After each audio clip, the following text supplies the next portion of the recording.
Miguel. 5. There we go, right. Vincent, for everybody. I tried. Okay, very good.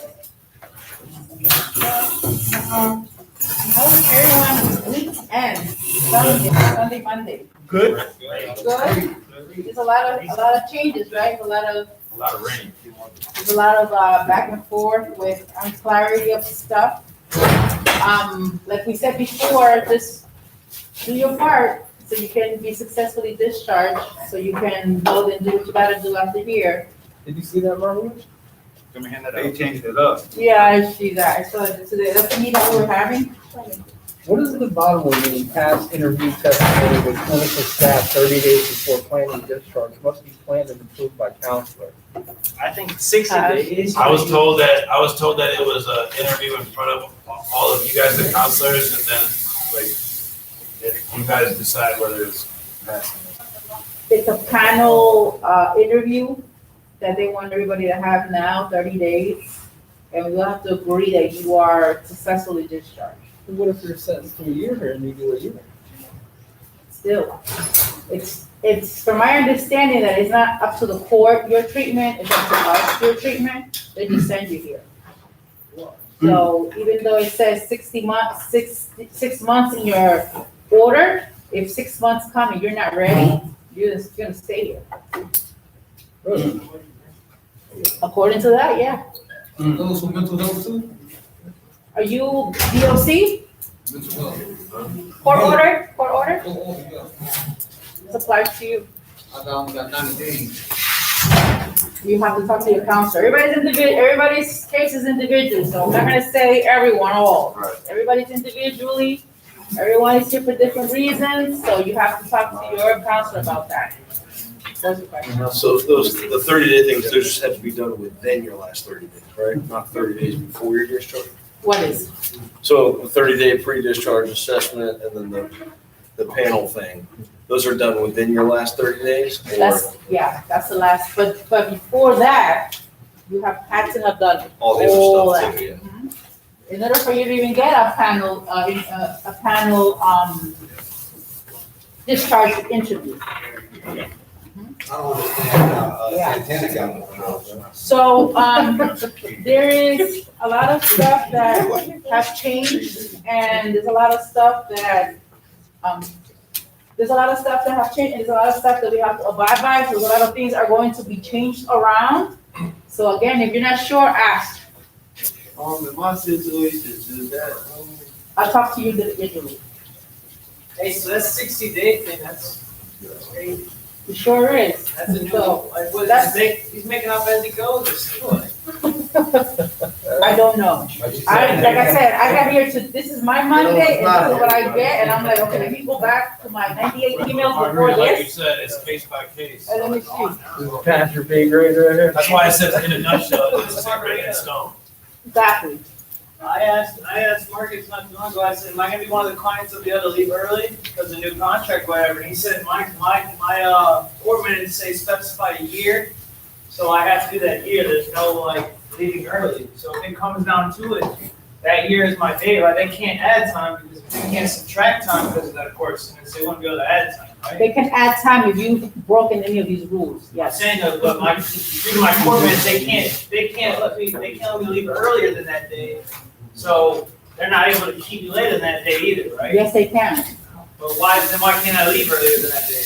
Because if you, unless you requested to leave early and you've broken any of these rules, you're not going to. Saying if I were to do all that stuff, would I be able to leave early? Again, individual cases. Do you have a rap sheet here? Have you been sanctioned before? Have you had several visits with red lanyards? You gotta take that shit all into accountability. So you guys became the parole board, basically. So, and you know what? I don't like that, honestly. To me, I'm more of productivity. I'm more of go, you do. Yes, you've done, me, that's me. This, I'm not really liking this a lot. This kind of like holding people back. Excuse me, so what if you cannot find a job or equipment? Does that count on discharge? Clint, yes. You know what I'm saying? Listen, if you do not find a job within that time of set appearing to be discharged, does that count? Do you have to stay here for that? You trying to tell me that you gotta stay in the program if you don't find a job? Because you have not followed these rules, yes. That, Again, everything is individually with your own counselor. okay, so listen, I got a sentence of a court order that my order right here, that I have right here. I gotta make sure I keep all my paperwork. See right here, my I should never sentence say say, it say, that. I'm enter sorry, and Margaret. complete 6 months of drug patient program, my judge, right here. So if I can't find employment due to my license, or my ID and my social, because you have to have this to get a job, an employee, and you telling me that I gotta do over the 6 months right here that the court recommend me? Case by case. What I'm telling you is that if you know exactly what you need to do to get employment, that's what you should be doing. No, but I ain't saying that. Exactly, I know what I'm supposed to be doing. And that's it right there. Okay, no, but what I'm saying is this.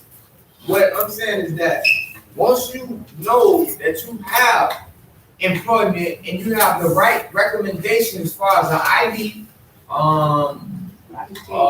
ID or social, which you need to benefit in this program to go get you job certified, right? And what I'm telling you is that the judge recommended me, not the program, because the program didn't sentence me here. The judge recommended me 6 months here, sentenced me 6 months. So this is what I have, and I talked to my probation officer. She said, enter and complete successfully complete the the MRT, this book, what I do with Mr. Ben. So I'm doing good on my book. So if I can't find a job within that time period of me being successfully discharged, if I completed my MRT, which is applying to my life, so you're trying to say that that's not a recommendation for me to not leave if I don't have a job? You saying that they're gonna keep me here if I don't have a job? Huh? I'm gonna point But you at have this. 6 months to get those things in order. So I gotta stay long in this program if I don't have a job. You have to see employed for 60 days.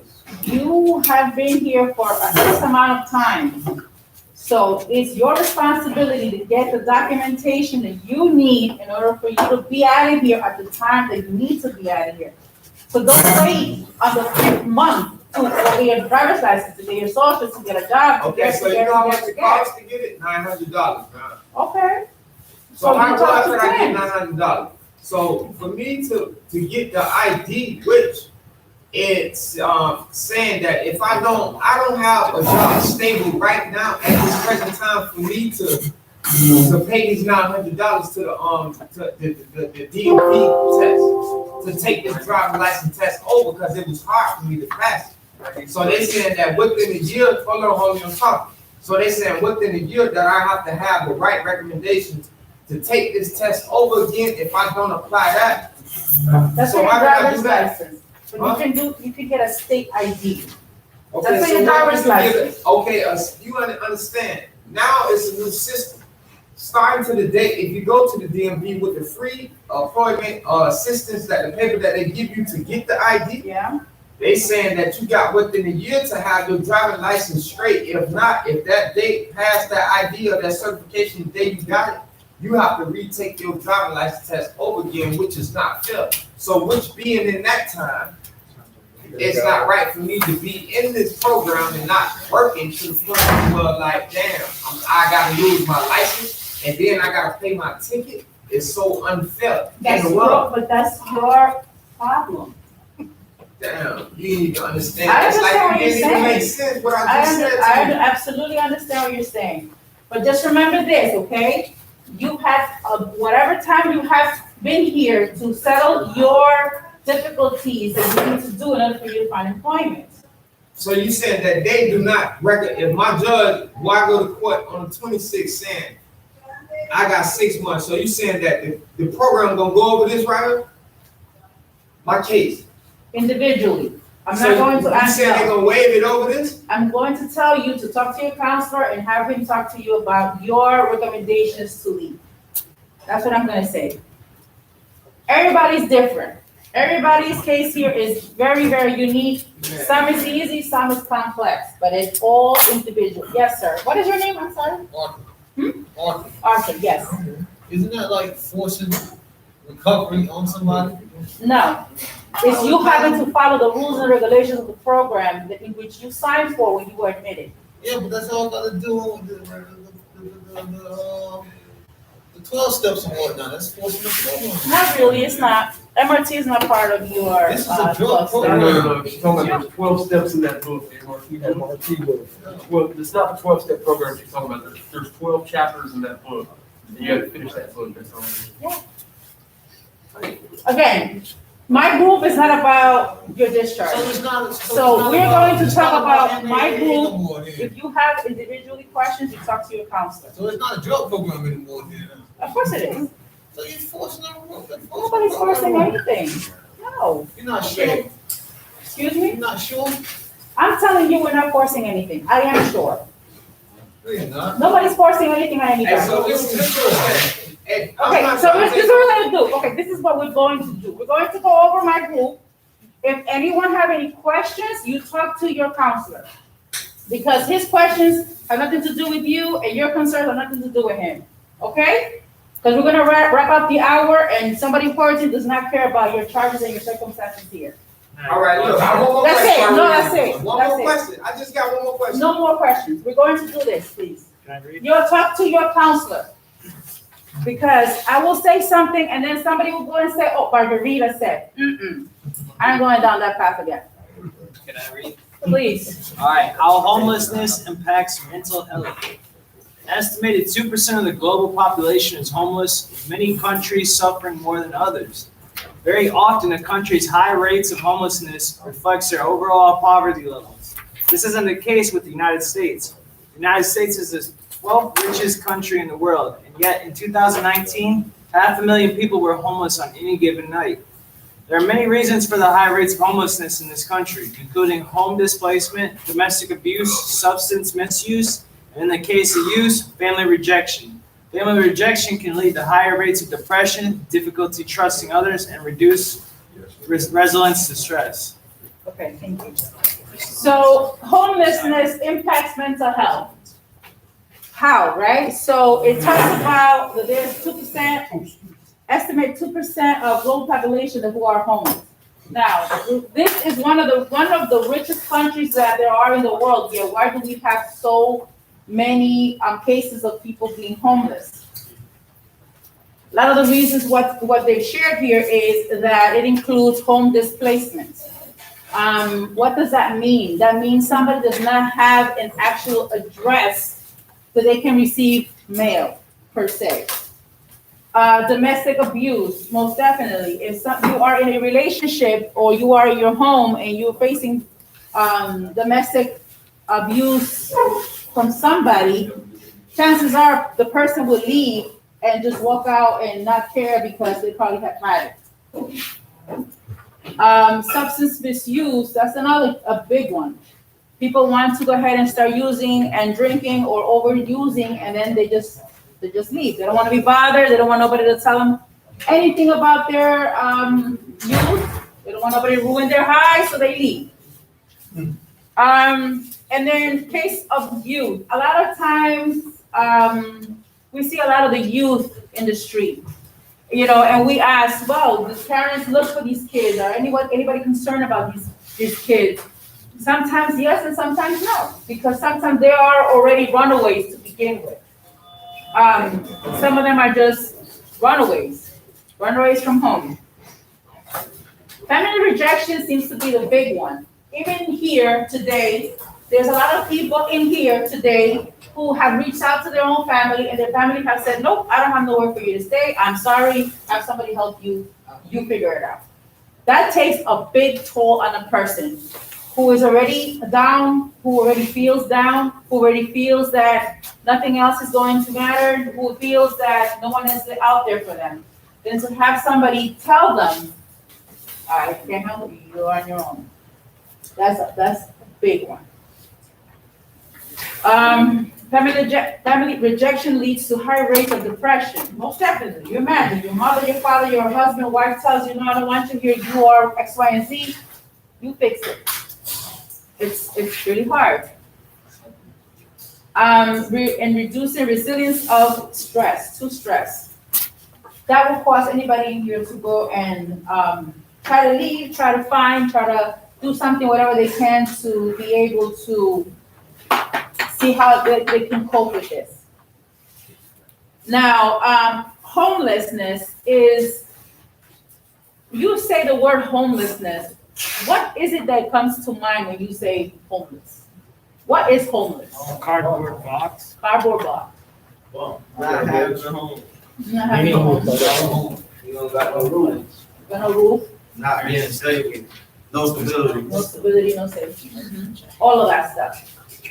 And you are prone to not being safe, which is what you said, which means that you're out there. You're out there to give to the lack of. You're out there to kind of gamble your life. Somebody want to come rob you, steal from you, do something to you.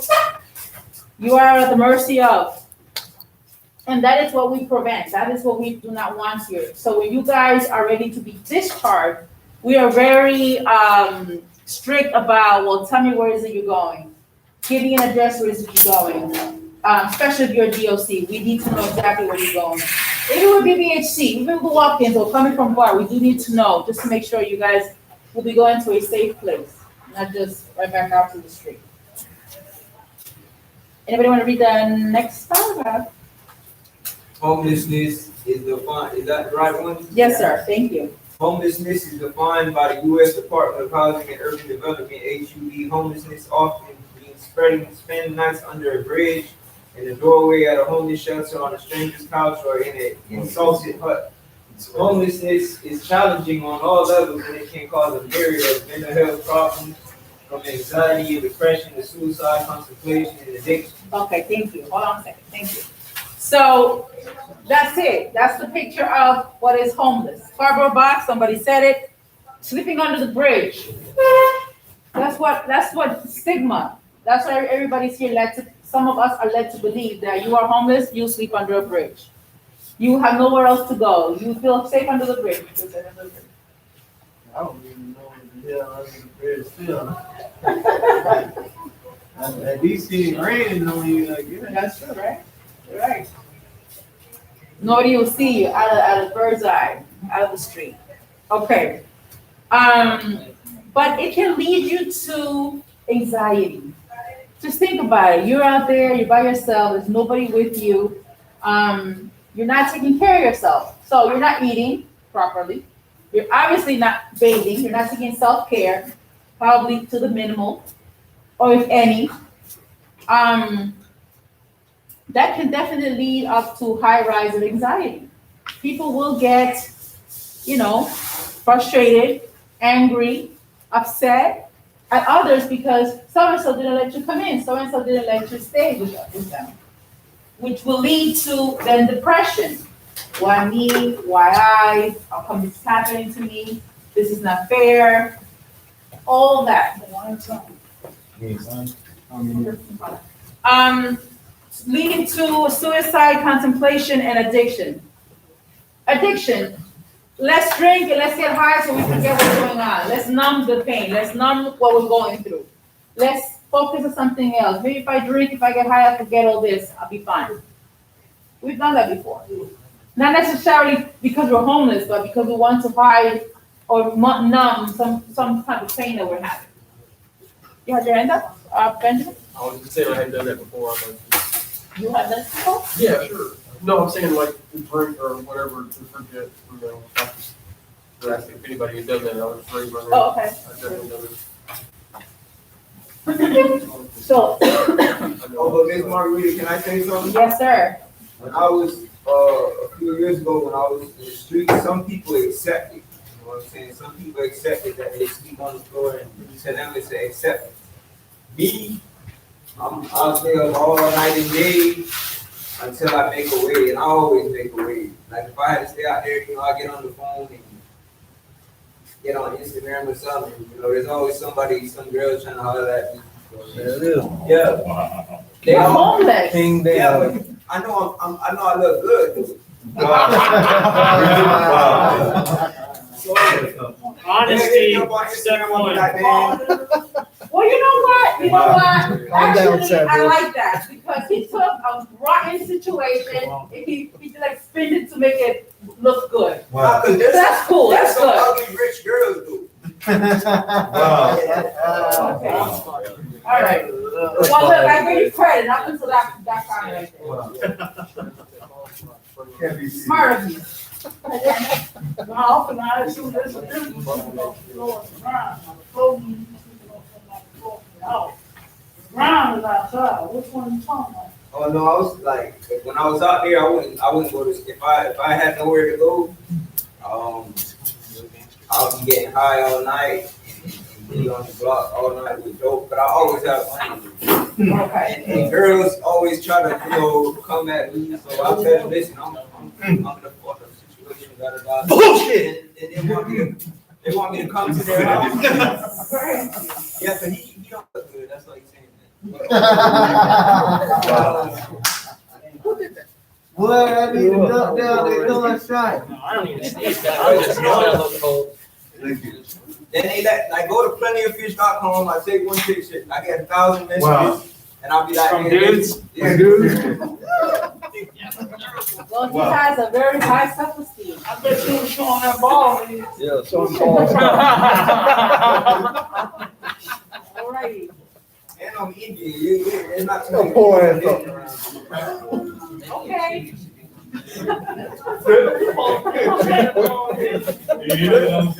Why you don't use no check? Watch your shots here. Yeah. We got double shots. Okay. Inside joke. All right. Moving on up. Moving on up. For real. Yeah, you call him a check. He Indian. All right. No. Come on, y'all, this is therapeutic community. You call somebody, You Sean? know this therapy. No, he's just calling. Oh. All right, Matt Pisani became homeless. This is a dude that now has a PhD in Berkeley. Became homeless, he experienced domestic abuse as well as various heart complications and anxiety due to stress, among other mental health issues, and was active in therapy and on medication. He says, I've never imagined being kicked out. So he said. So the fact that somebody kicks you out, like remember what we said earlier before, like maybe like last weekend, if something happens, it happens. If you have no feelings attached to a person or a situation, it doesn't matter to you. If you're carrying your sleeves, somebody say your heart, your sleeve, your feelings on your sleeve, well, everything hurts, everything bothers, everything will be more of emotional. If somebody here tells you to leave, you might pick up and leave. But if your mom or your significant other asks you to leave, you will really question why. Because the feelings are involved, there is history, there is involvement, that the person has been close with you for a very long time. Even if it's for a year, you will ask why. Feelings come in, changes the entire situation. When there's no feelings, it's pure facts. Who cares? Doesn't matter to you. You will do it, you won't do it. You probably ask, but you really don't care. As opposed to it being with feeling, it's more touch, it's more warm, it's more centered, it's more heartfelt. Okay, so he goes on to say, for months, he slept on trains at New York's Penn Station, big station by the way, on friends' couches and in strangers' homes. He was abandoned by his family and he was separated from the comfort of his bedroom, which had become his safe haven, and his emotional support animal, which ultimately led Pisani to battle suicide thoughts. He said, I felt so hopeless. I had no idea where to go to live. Living on the streets is physically and emotionally taxing. Do you believe that? Yeah, Do you agree with that? I've been through it. I know. Oh, you have, okay. Yeah. It's rough and tough, emotionally. You know, set aside the comfort of your home, set aside your bedroom, set aside, you can just walk to your bathroom, turn on the water and do your whatever you need to do, your necessities. It's hard. I I have seen driving, especially in Broward, you see different ages, you see different people, gender, and you're like, how is that person homeless? So young, so older, how are you homeless? Yes, sir. You used to be homeless before? Excuse me? You used to be homeless before? Me? Yeah. Why do you ask that? No, it sounds like you understand. Of course I understand. But no, I have never been homeless. Yes, sir. This is me speaking, like, this how I feel. Yeah, This ain't I statement. Yeah, it ain't to offend nobody, but I feel like if you homeless, you wanna be homeless. Now, some cat, I was homeless, you know what I'm saying? When some cats, when you got homeless, I wanted to be homeless. I felt like I was living by the Bible, you know what I'm saying? Not putting anything before God. But it's just some people out there, I don't really hang around nobody, but when I do, I'm getting high, you know what I'm saying? I ain't got no money, I'm trying to, what else, get high off. Don't come up off some people. And motherfucker be out there, oh my. Complaining, like, get your ass off the street already, man. What the fuck are you doing out here? I'm complaining, oh, you know, I don't have this, or I bet you homeless. Get off the streets. You know, do the right thing. You know what I'm saying? That's what I'm saying, like, it's a choice. Like, you know what you gotta do to not be homeless. You're not applying yourself, so you must be complacent. What's that word? Complacent. Complacent with what's going on in your life right now. You feel like panhandling and everything getting you by, so you just do that. That's what you do. You're not worried about not being homeless. You homeless, this is what you do, that's what you want to do. So, yes. For me, I wasn't really, I mean, I was technically homeless in a practical sense. So I was living out my car for a bunch of months. Wow. Which was rough in its own sense. I mean, I was grateful for like having a car to sleep in, but when it would rain, I can't leave my car running, so I'd be in this hot ass car. I'd be having to sneak up on like people's community pools to shower at their pool. Like it's just like it becomes normalcy. Like one night I like it was kind of hopeless and sad. Like I was kind of I looked down at my feet. Like I had like or like around me I had like a little insulated bag with some food, like whatever little bit of food I had. A little bottle of pee in.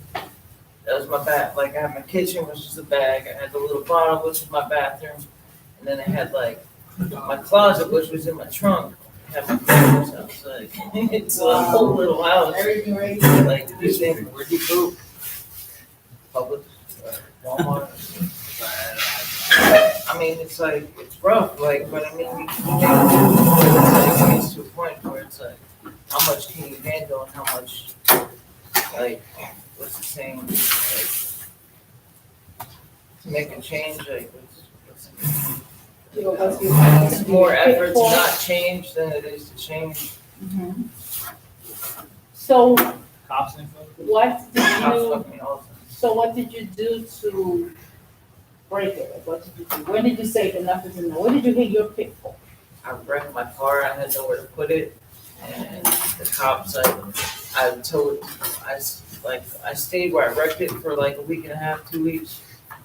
The cops came multiple times, so like, finally, we're gonna ask you to leave the final time, so I towed it to my mom's neighborhood, because it wasn't welcome at the house. So I put it on the dead end, stayed there for a couple weeks, you know, using the whole time, like, getting by. Yeah. And then they're like, the cops came and they're like, I heard them outside my car. They were like, oh, they're looking at my license plate. They're like, oh, it lives around the corner, let's go to the house. And I'm like, shit. No, my mom's gonna say something. So she comes back from work. Like, they have the Ring doorbell. So they rang it. My mom picked up and she thought I was dead because the cops were there. She hadn't talked to me in months. Oh my gosh. So she came and they're like, oh, we found your son's car. It's on this dead end. She came knocking on my window and I could hear him talking. She sounded shaky. I knew she thought I was dead. I came out the car. I'm like, knock him out the car. Fucking like, tow it or something. So she let me like crash in the garage. Like she wouldn't let me in the house. She's She wanted like, you until in you the get your car fixed, you can stay in the garage. So I was sleeping on like a little military cot Yeah, in her garage, like in a little space that I could fit. I right, had enough space for a little cot and like a bag. yeah. which This is your mom's home? Yeah. Which was rough too, because she wouldn't even let me in the house to shit. I had to go, excuse my French. I had to go up the street to Publix. She's like, "Well, I'm home," or she had an outside shower by the Okay. pool. Okay, She's like, "Shower out there." She's like, "Not coming in the house." wow. So like, deal with that for like again, like some months. Wow. I didn't shower like she. Yes, sir. All that, you think that house is Different degrees. Yeah. Inevitably, they're all homes. I shower. There are people that have bad luck and there are people that do not do anything. I'm trying to get it. I'm from New York, so you see a lot of it. And they're aggressive almost. Yeah. Like when you, like, they have signs, whatever it is. And, you know, I give money sometimes. But what I'll do is, instead of giving money, I'll tell them, I'm going to get something to eat, I'll buy you some food. And they'll be like, no, just give me the money. Give me the money, you know, make a huge scene, like, Yep. to the point where, you know, you almost don't want to do it Yeah, to avoid a Scene. confrontation.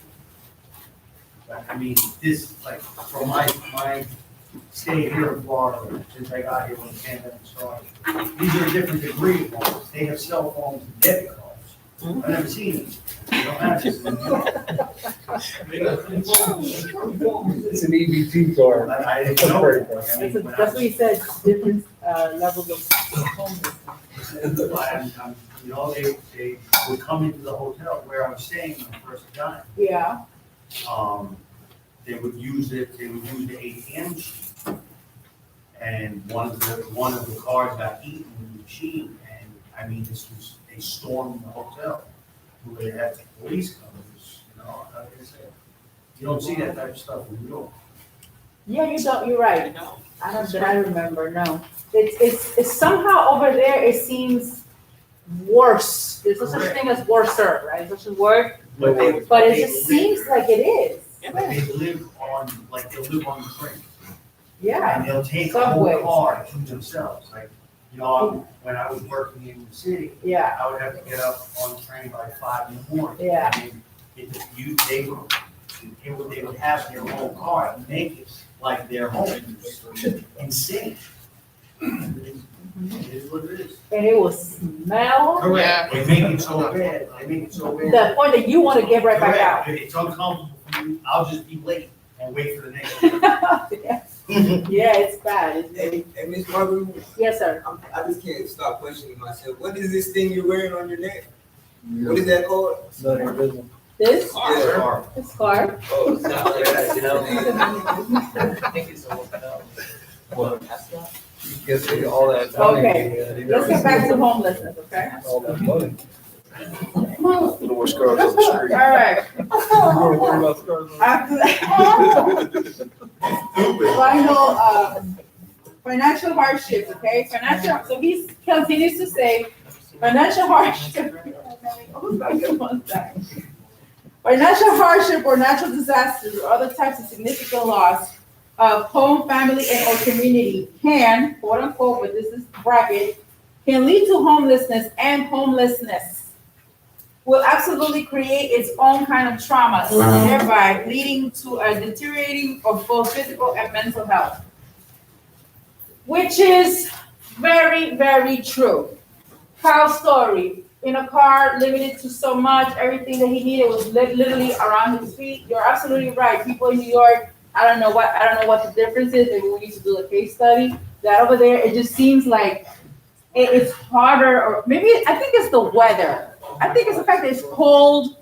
So you see these boxes, you see people just with a lot of clothing on. I don't know. Maybe here it's just because nobody's really. They can get really. Of course it can, below zero, especially at nighttime. And I mean, but they're resilient. They survive. They do, somehow they Time and time do. again. Yeah.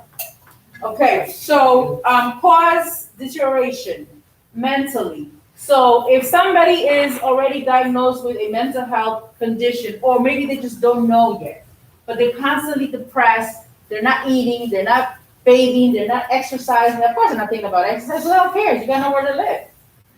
It takes a toll on you mentally, because now you're thinking about all these bad things, all these people who, you know, where they're supposed to help you have not, they turn your back on you.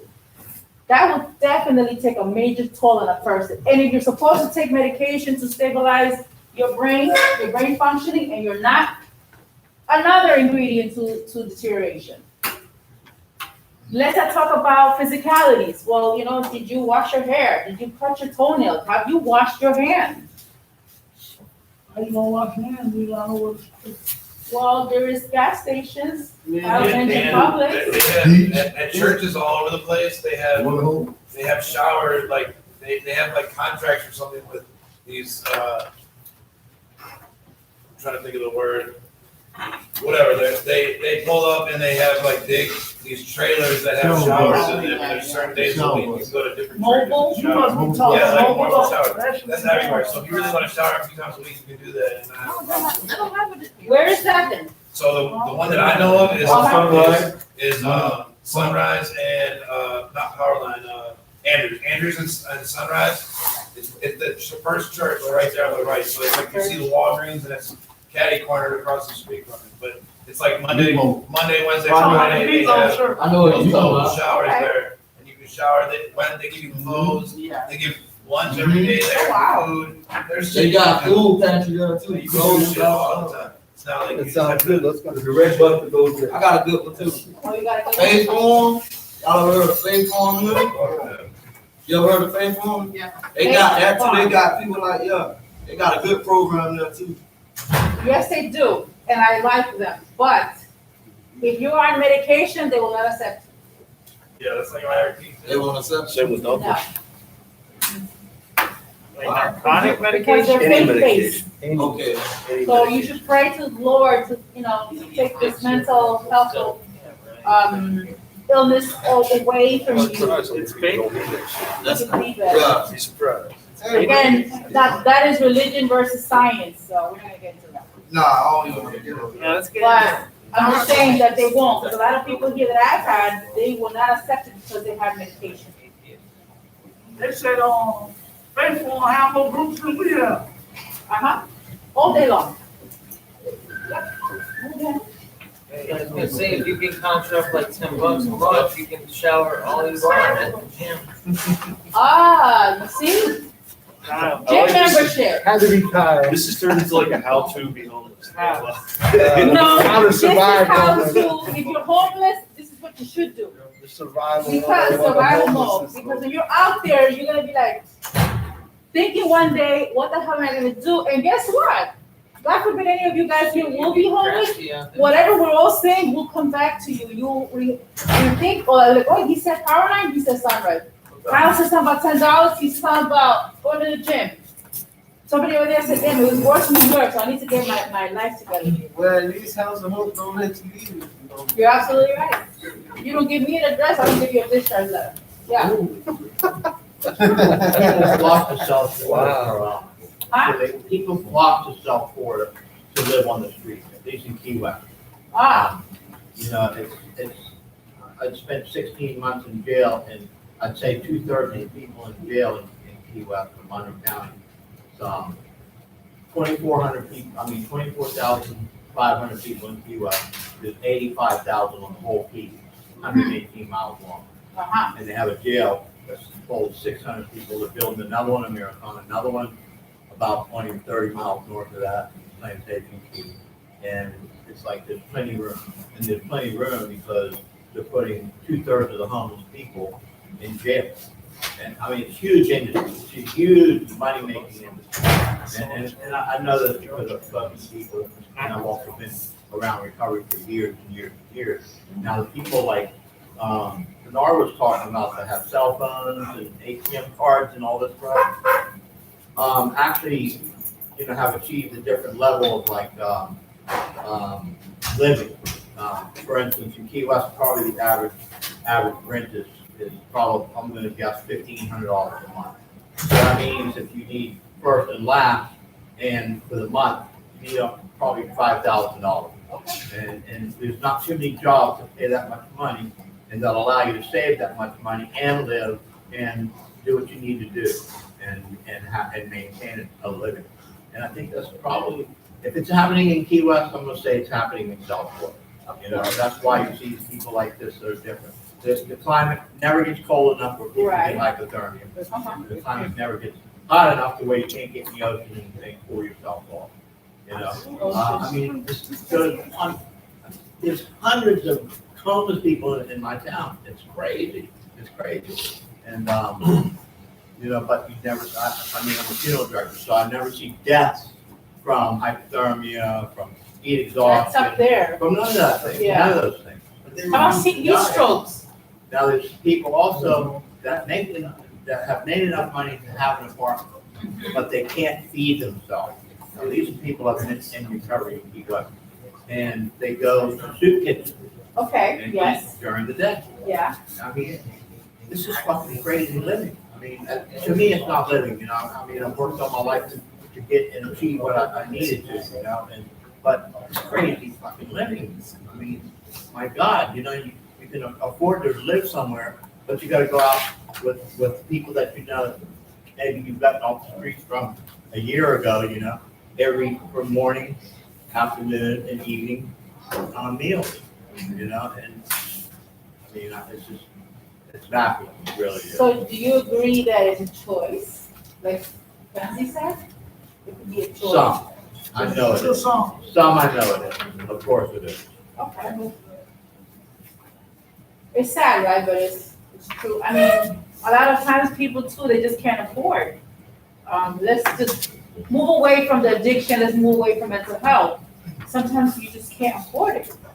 You know, there's families, there's shelters here with families, like parents and children that, you know, it's so sad that but then again, it's the situation that you're in, right? You have to bring a child or children into a shelter, but it's either that or live in the street. If that happened to me, God forbid, I would go to the shelter. I'm not gonna have my children in the street. Exactly. Then you're in the street, then now you have another problem. Yes. Yes, sir. That's like Mike was saying, like a while back, saying it's a lot of resources out here. People don't want to swallow that pride and go to this place, but they rather be on the street. You gotta go get that extra help. It don't matter if you go to a shelter, they make you do this, make you do that. At least you got a roof over there and people they feeding you, not on the street. So you gotta utilize those resources. There's more resources out here for homeless people than it is schools and shit. Yeah. So, You're absolutely right, actually. There really is. And to a point that, you know, you start to think, are you helping or are you aiding and abetting this, encouraging this decision? But there are some people who don't know of those resources. So you can't really say generally, because there are some people who really don't know. Especially if you just came from another state, you really don't know. And also language barriers. Let's be realistic. A lot of times people see you, how you look, and they will just dismiss you. They'll be rude to you. I've done that. I'm gonna tell you, hold on, I'm gonna tell you why you guys laugh, because if I leave work and I'm wearing whatever I'm wearing and I go to Publix, it's one thing. If I am on a Saturday, Sunday or Monday and I go to Publix in my running stuff, I'll be treated differently. That's why I say I know that, because people will treat you differently based on how you look and how you dress. Yes. Doesn't South Florida have some kind of ordinance or something that you can't, if a homeless person is in front of the property, they can't be like removed? No, I think they will remove you, and then they'll say it's solicitation. When I had first come down here, I was staying right across the street from the heat arena. Oh, Like that's, I was building a high rise. It's homeless people everywhere. And they said, like the hotel people said that if they park themselves on the property, you can't forcefully remove them. They have to get up and like move, and then they can like kind of close the gate behind them. wow. Well, they'll tell you that they can't put their hands on you. It's from my understanding that law goes. But they'll tell you until you physically, then once you leave, they'll just shut the door behind, kind of like rush the door behind you. Yeah. Yeah, but the cops could, you know. Yeah, they'll call the cops and have you removed real Yeah, quick. that's it. The personnel of the property won't, but if they call a cop, like the gentleman here is saying, they'll remove you immediately. Real quick, like, yo, get up. Solicitation. When I had first gotten here, that like Miami, U campus, there's like some of it behind the building that we were, the high rise that we were putting up.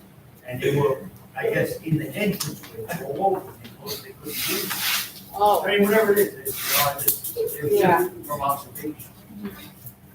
You know, sometimes it's sad too, because you see a person just sitting there doing nothing, minding their business, just sitting there, and they're being asked to move. It's like, and if they're already bothered, they're already annoyed, they're already upset, and they keep telling them to move, it's like, did you see them get annoyed? Yes. I done been to the corner. Now, I ain't gonna say I ain't never been in that predicament, but I done been in that predicament where like police like, man, y'all gotta go, man. You take the jail trespass, you'll be doing me a favor. Straight up, you'll be doing me a favor, like trespass, that ain't nothing. Waiting for you and talking about, come on, cuff up. Shit, you doing me a favor. I go get me a good night's sleep, eat. 3 meals a month. I'm trying to tell you until y'all release you. Better They than don't catch- have you out of the key. better than catching the felony. But why do you have to do all that? Why not just find resources where you do have a good night's sleep? You don't have to go through all that booking and getting cuffed and getting arrested. Like, whatever you decide to do, you're still gonna get. The end product is in the house, under the roof over your head, and a warm meal. So why not just do the resources way instead of you doing me a favor, you're doing that dance you just did? I know what it is. They scared to miss something on the block. I don't know what it is about the You block. bought that. It broke? Pull ass glasses. Man, come on, get back on track. $30 million guys. Hey, but they scared to miss something on the block. What do I miss? That, What are you that, missing? that one lit that might do it. That one lady, man, they came up with $1,000. I think. Go ahead. Oh, sorry, go ahead.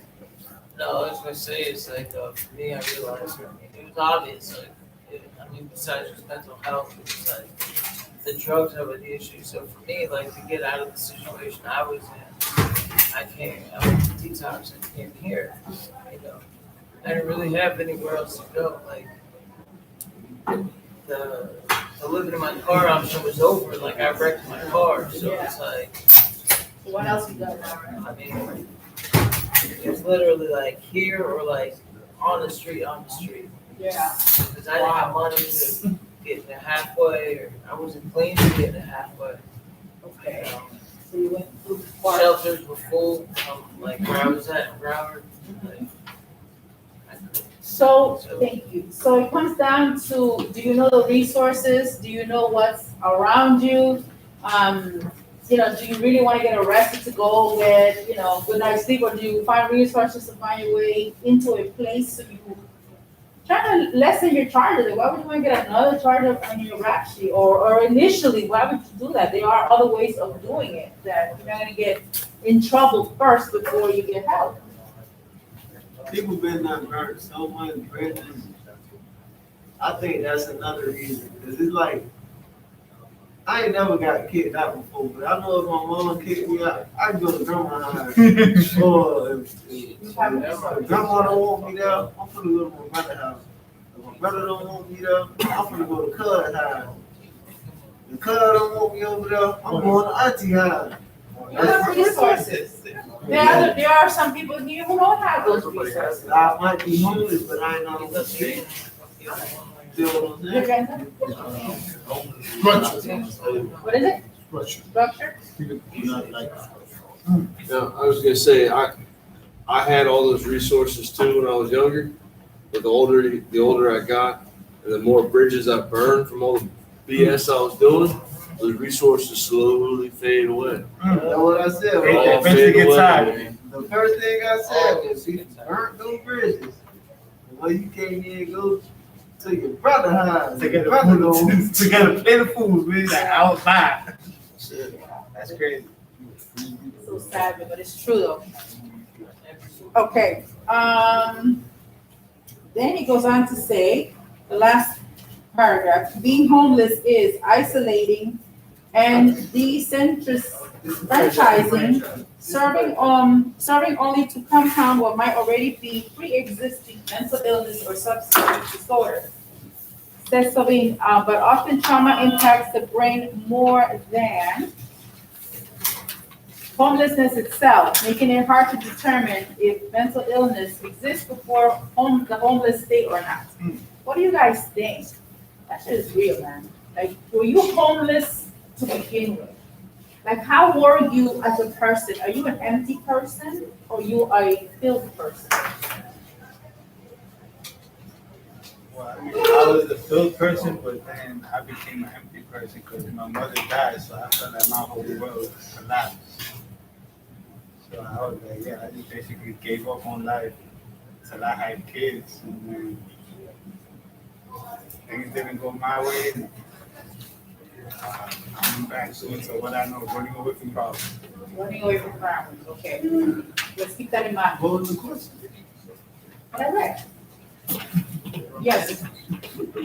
Yeah, I was a very filled person before I became enslaved now. I had, I was doing good. I wasn't drugging at one point. Somehow I just turned upside down. I started using. I noticed that's my whole life turned upside down and became What I asked was if you were empty to begin with. Oh yeah. And then were you ever a full person? Like a lot of people, like it says on here, that maybe you were already homeless to begin with, not knowing that you were already homeless. So you were an empty person. Empty person is someone who just does everything day in and day out ritually, but they just don't feel nothing. It's like whatever, a monotonous feeling. So were you homeless to begin with before you actually physically became homeless? Were you an empty person? No. See, it starts off by saying, were you, your family rejected you, no one want to be around you, isolation, mental health, all those things will push you away from the rest of the crowd. And sometimes people don't want to accept that, but that is the first step to analyzing if you really are going through some type of mental health or not. And it could be a simple episode, and you can correct it, or you can have an episode that will turn into a maniac episode that will lead to a full-blown illness, and you don't know about it. And you just roll it out the way it was, and come to find out, now every little thing that you do and say in here really gets you the gut, and you get depressed. And let's sit back and think. If someone tells you, well, I don't want you in my house anymore, and it's your family member, I think that will hurt me more because it's the person that it came from, not so much what they said, but who it came from. You don't say, oh, my mom, my dad. Yes. But I feel like you gotta don't question why they feel like that. Question what made them feel that way. What did you do to make them feel that way? That's right. Well, that's what I'm saying. Were you homeless before you became homeless? Were you an empty person before you realized that you were empty? And then if you are, how did you refill? Yes, sir. I guess I got in the woods because I grew up in foster care. Okay. I lost my mom and pops when I was little, when I was younger, you know what I'm saying? Got put into foster care, then they died. I don't know, like never got adopted, so I was always hopping from program to program, move home. You were in the system? Huh? You were in the system? Yes, I was in the Okay. system. Uh-huh. I was always hopping from getting confused, physically mentally abused. So I guess I was always homeless before I became homeless. I didn't really have that home until I left home with dad. You know what I'm saying? Then I found a home for myself.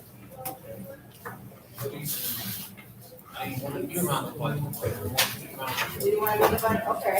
The isolation. Okay. Yeah. I feel like I'm living as they see, for God. Do you have family? I have family too. that. You ever reached out to them? I don't know, yeah, Okay, yeah, I plan on doing one day. one day.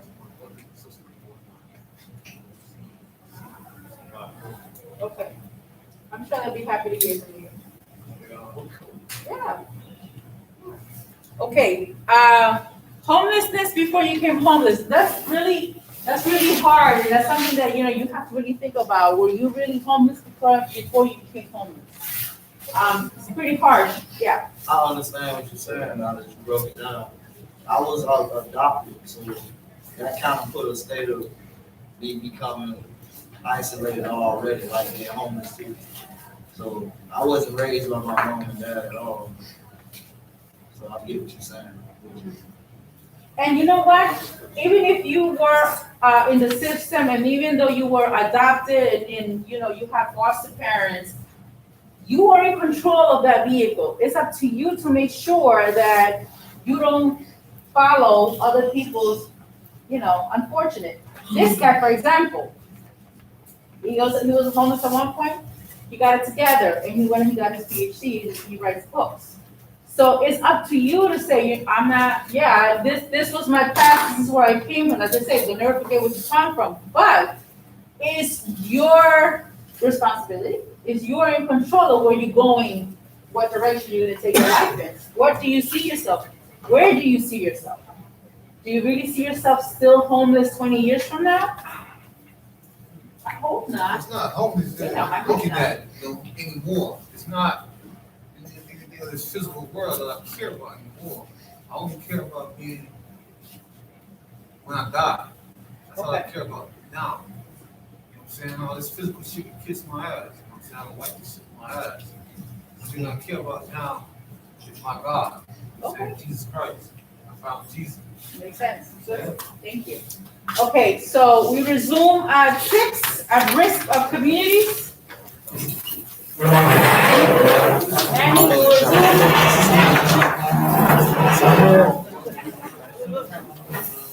Danny, wake up.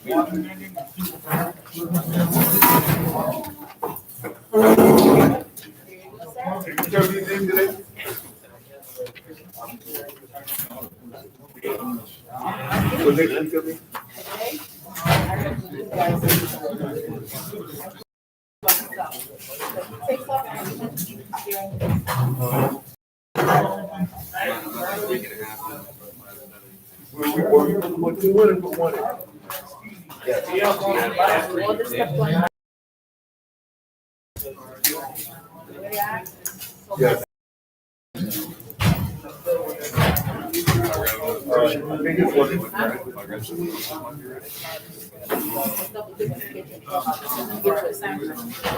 I put one in. I gave it to you earlier in the week.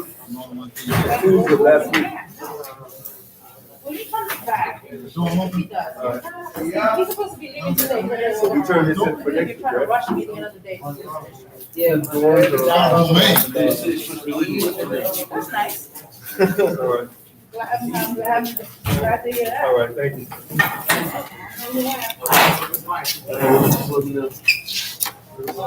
I'll let you know. I'll see you for that little week. We're doing it Friday this week, right? Yes, we are. Thursday, Friday. Thursday, Friday. Thursday or Friday? Right.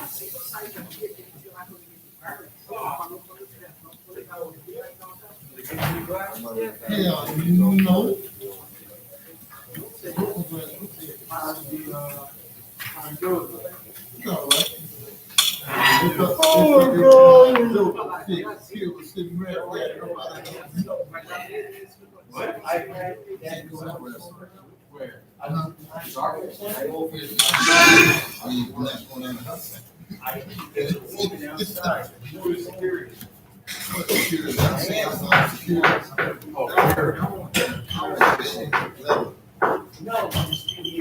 James, where's his shot? Rick, go back inside. Go back inside now. I'll leave the two of them. أنا تنوع فراك. أنا ما أريد أهم أخصائي. أبي أسفاس كيير. أقص حفير لي يوم جن سبين جاركم. أنا شو أخفي خير فاني يا أخي شو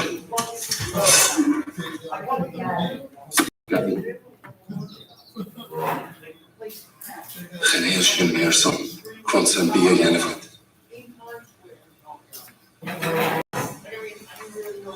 شي كنت استيقظ انت انا مور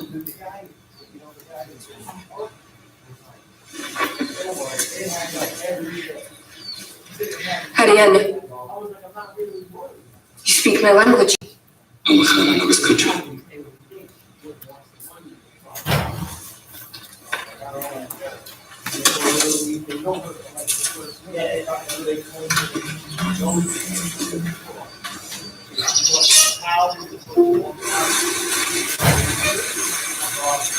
Are you from the garrison? I thought you stopped coming up this far north. Garrison, what garrison? 2 days searches here. They come here? How do you think I know your language? I do what I can to discourage them. They think I'm a necromancer. And they leave me alone. It usually works on the others. Why not you? You're too tired to be afraid. You're 3,000 now and I'm free. Yeah.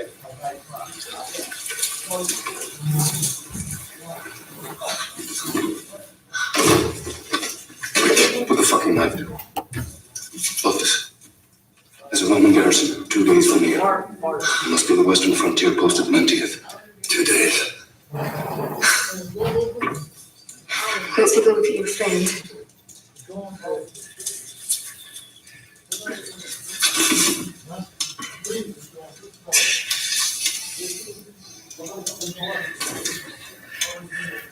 Quit this, what you got.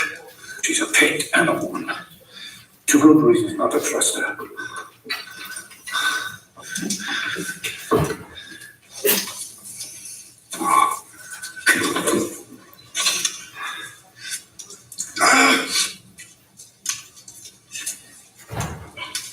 Right, that'll stop the bleeding.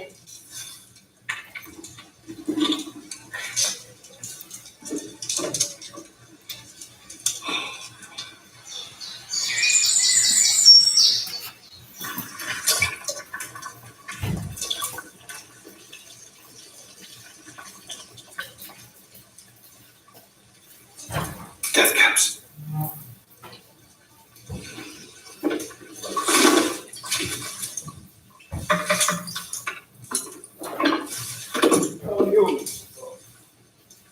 Smells good. Well, how's your leg? Has our witch worked her magic? Goodness. The mushrooms. What? She's trying to poison us. Well, I can give you your leg. I'll need to kill you. Death caps have white gills. He used to know your mushrooms.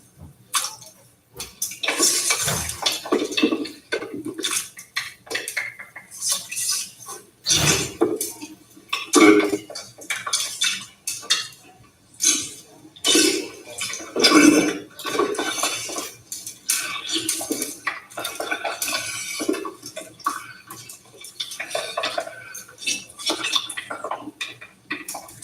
It's delicious. It's good.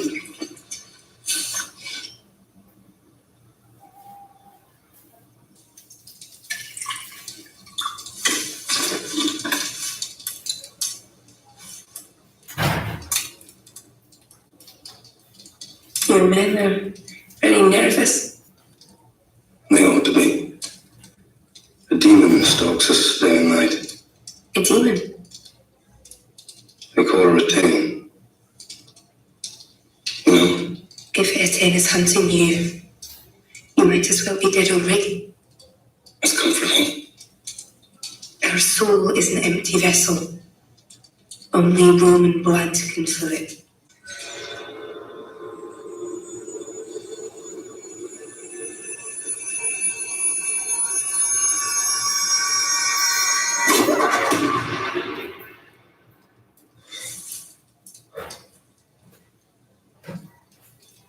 Miss Annie, she went to fetch us some breakfast. You okay?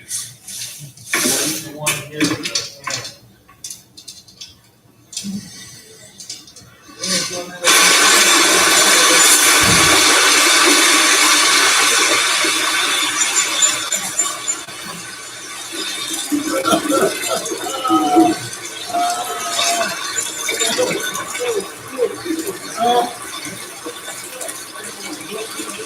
that for bait?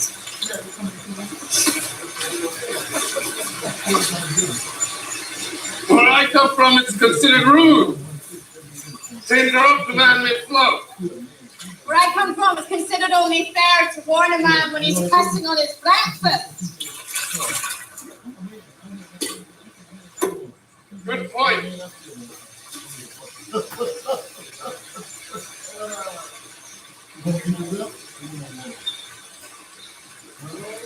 Must have been a storm in the hills last night. Come on.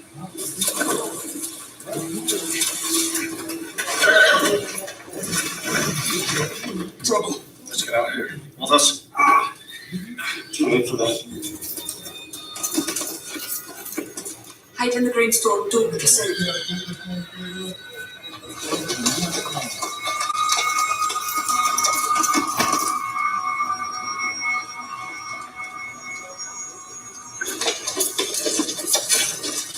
Amu, Hashinanto and Koromano. Hama Comedinia. Lorak Maha. Mashena Wolf. Fiachna Hal sure bringing them poison. Chokna Hakum.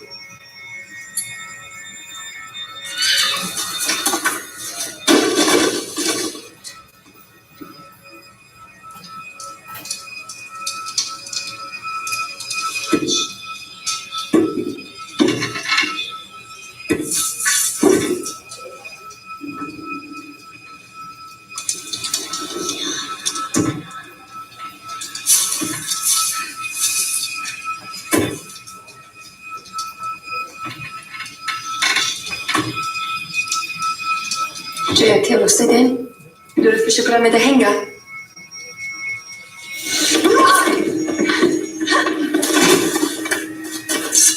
Eten, declare. Kasi Malakun.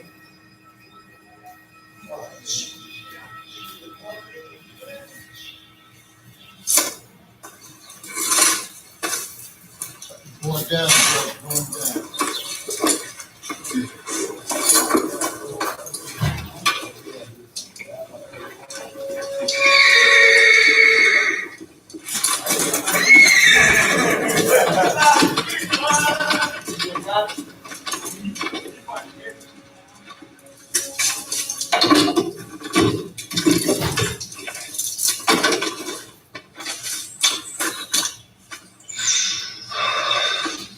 We'll put you in too much danger. We'll leave. Leave now and she'll have you gutted and skinned before nightfall. Stay until morning and your friend will be fit to travel. These are your people.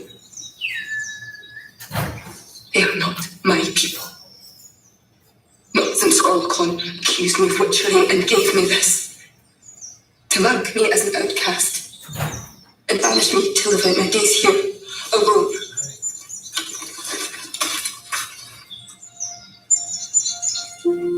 What cruel devices does fate yet have in store for us?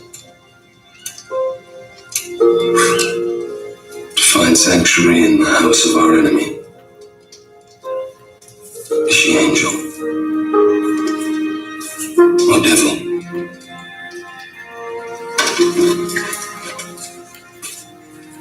Clear. All right. Get some rest.